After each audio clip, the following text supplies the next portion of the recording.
there were a lot of positives outside the building. Talked about what you guys were able to do defensively last year from the top on down. How do you reset everything for your guys going into year two with so many guys coming back? This league every year is new. I mean, again, it's cliche, but it's true. So, as soon as the season's over, I reset. And then, yes, it is part of our job to make sure the players know, hey, nothing matters from last year or from the previous year. So you just try to convey that message to them. And thankfully, we have a good group of guys who understand that. And, based on what we've been through so far on the field, we got ways to go to improve. I got ways to go to improve. So I think they understand. Our offense is doing a pretty good job out there. So we got ways to improve, and we'll keep working. And so nobody really thinks about last year. What do you want the identity of this defense to be? Same thing that Joe talks about. Toughness. We really wanted to be reflective of the community. It's the tri-state, New York, however you want to look at it, but the people here, they're tough, they work hard. I want when they look at us on film, whether it's over there at the stadium or they're out here at practice, that you see our toughness come out. You see us working hard, not loafing around the field, running around the field. That's what I want it to be. Then specifically with the football part of it, playing with good football position, team first, playing with our hands in front of our eyes, good knee bend, all that stuff. Again, same stuff that most high school coaches are teaching. It's still the game of football between those white lines, and that's what you want it to look like. Pat, we've seen Aziz Ojulari get quite a few reps in the first team because of injuries. What have been your impressions of him? Aziz, again, diligent worker. I think he's smart, and he's taking it all in right now. And obviously it's a new league for him. It's a not new position, but just different for him a little bit. But he's been working really hard, listening to the vets. And then the thing that shows up when he gets out there on the football field with his pads on, he knows how to play football. So that's a positive, So, he's physical. He's hard to move. He plays with his hands. And I'm excited to keep working with him. When you looked at last season, and how critical was it to you to get more help for Leonard Williams in the pass rush? And do you think you now have enough players to help him out? Well, I mean, again, I'm not going to disrespect the guys from last year and the guys that are here. We did what we did last year for the pass rush, and Leo was a big part of that. And I think that, I think we're growing in the system. We're growing, listening to my coaching and how we coach the pass rush. I think Spence and Kevin work well together in terms of developing our pass rushers, along with Blev and Ryan Anderson, our QC. But I think they're just growing, and we got some more players, guys to work with, and they have different skill sets. Looking forward to that, and we'll see how it plays out, really, But, pass rush, again, right now, to be honest with you, to answer the first question, I'm more concerned about the run game right now. So if you're wondering, I might have been mad about that. You never know. But but I would assume I'm more worried about the run game. Pass rush will come, but I know it's a passing league, and I know I'll probably, but I'm not there right now. Have there been times this year out in camp so far where you've instructed the guys to do something and they knew it already, or they got it real quick, as opposed to last year where you were teaching them, they were looking at you like, we don't get this? I would say the situational stuff, because we spend a lot of time. Joe hits it with the group, then we hit it separately as a unit, then the coaches hit it. But the awareness of the situational football, again, you guys aren't privy to it, but the conversations that happen on the sideline now, they're more football-based, as opposed to worried about whatever it might have been before, because, okay, it's P and 10 here, it's 2nd and 7. We're able to have those conversations, and again, you had players that were more advanced before. You had Blake, you had Logan. Those guys could have those conversations easily. Now you're dealing with a larger group able to do it.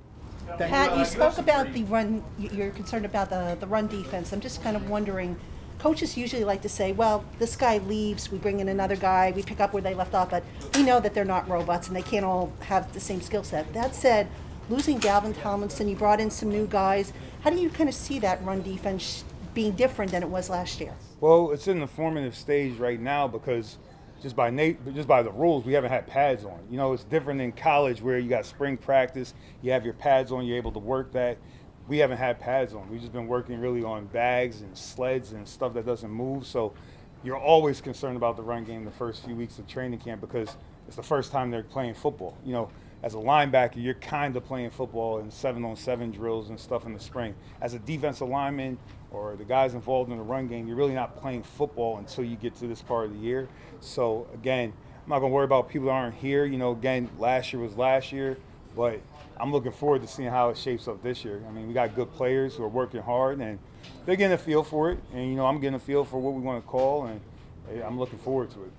You have some pretty proven players in that secondary, right? And then pretty high pick in Xavier kind of mixed in there now. How good can that unit be?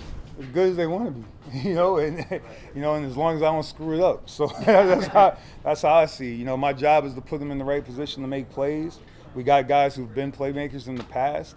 I'll tell you this, they're working hard, so they're doing that part of it. They're communicating.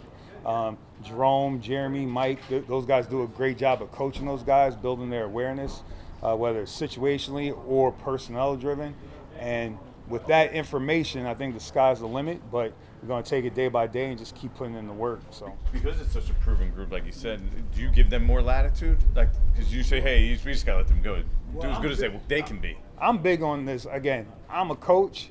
What happens between those white lines is really, it's their defense, if that makes sense. Right now, I'm holding the keys to a certain extent, and I'm guiding this ship, but at some point after you get the message across and they understand exactly what you're looking for, and then, I'm able to convey that to them the right way, then I give them the keys. And again, now we're not going to be operating outside the defense, but between those white lines, what they see is what they see. That's what they get paid a lot of money, to make those split-second decisions, see those, decipher those plays and all those scenarios that come up. So to answer your question, yes, but I don't know if it's a yes. I don't know. I'm not, sorry not to be so articulate there. To that point, how important is intelligence when you're evaluating a defensive back, and especially in your scheme? And how would you? I mean, is this the smartest group of DBs? Football intelligence, that's always, or football IQ or football savviness, that's always important. I could care less if they know exactly what E equals MC squared means or whatever, because I don't know, I might not know. But I like to be able to talk to them about football. I do like to be able to talk to them about football. And then I like for them to be able to learn from their past mistakes and from experiences. So if that equates to intelligence, that's what we're looking for. Can they get out there on the field? Can they see something? Decipher it, fine. Can they learn from their mistakes when they were, and be able to move on from that? That's what you're really looking for.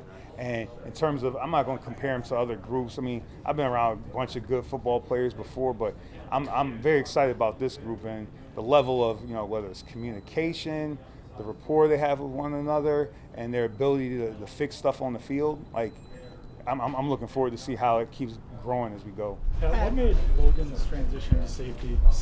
What made Logan's transition to safety seem so seamless last season? He's a good football player. That'd be like, to be honest, good football players, it makes it a little bit easier, and just the system he grew up in, it was about, being versatile. So, whether he was officially a safety or not, he's done those jobs before. And then, based on what we do, we mix it up a lot, put guys in different spots. So defensive backs are defensive backs. Our corners play safety roles. Our safeties play corner roles. Our safeties play linebacker roles. So, and Logan happens to be smart. Let's not kid ourselves. He is smart and has football IQ, so that's a big part of it. Do you think that him... And he works hard. Let me say that. And he works really hard. Do you think that him entering his second full season as a safety, think there's still a level of improvement that could be there too? Oh, there's always a level of improvement. He'll tell you that. He's working every day to get better, and he wants us to be on him. And thankfully, he doesn't have to worry about that. We'll do that. But he wants to improve. He wants to be the best out there, and I love that about him. I love that about him since I've known him, and he wants to be the best, and he's working hard to do that. And he's bringing guys along with him too. Pat, with so many guys coming back, do you have a bigger playbook, or can you do more things, or? Well, if you leave it to me, I might go a little crazy. I'm sitting there, vacationing in the vineyard this summer. I start thinking about stuff. But then you got to think about this, you got to be mindful. What are your core principles? What do you want to do? What do you want to be? And you got to understand, don't have a lot of time with those guys. And then the team hasn't really formed yet. And so you have to be mindful of that. You have to be mindful of it. But the playbook will grow as we grow as a unit, So the thing for me is establishing the foundation, the thing for us is establishing the foundation of the base knowledge of what we want to do, our core principles, and then from there, based on the opponent, it could grow. So you asking my old players, they know I hate playbooks. I hate playbooks. I'm like, I can't use the language I use about playbook, but I'm not a big fan of playbooks because it's all based on what they could do. It's based on what they could do.